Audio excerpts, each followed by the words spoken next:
Okay, so this video is going to be about flying monkeys. So basically, when we think about scenarios of,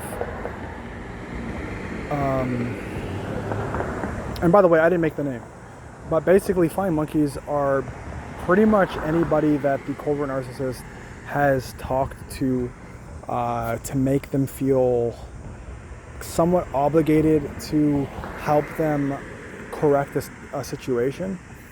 So this could be, it could be your friends, it could be your family, it could be your employer, it could be literally anybody.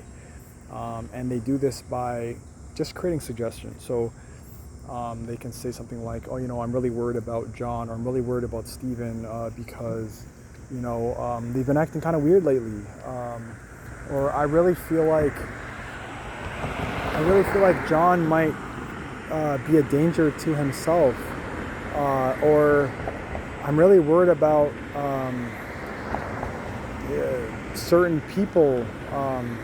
So you kind of see like a common phase there, or not phase, example there is where they might instill fear or worry to get people to want to rise up to defend against the supposed enemy, when in reality there's no actual enemy. They've just created this weird scenario that makes it look that way. And then over time, that just really goes poorly for the individual, because as they do this enough, over time they get enough people to kind of stand for them and then do their bidding. And they just kind of stand back and allow everything to happen. So then at that point, there's not really, what am I trying to say here? At that point, they've had to do nothing, but they still got the outcome that they've wanted, okay, which is your destruction. That's the general idea, okay? It doesn't have to just necessarily be fear. It could be,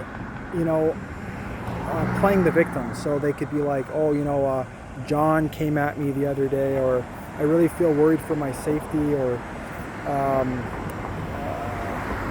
I don't know why I'm like stumbling on thinking of examples, but you kind of get the gist. By instilling fear or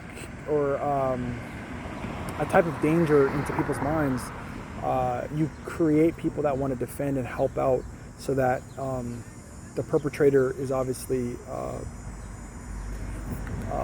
blocked out, if that makes sense, or prevented, if that makes sense. And that's kind of like the general idea there, of like how these sorts of things kind of come together, and how you'd want everything to get better over time. Sorry, I got completely distracted there. Not get better over time. What I was trying to say is that eventually it just actually gets worse for the victim. It doesn't get better. And so the victim actually has to do something about it. It's the general idea there.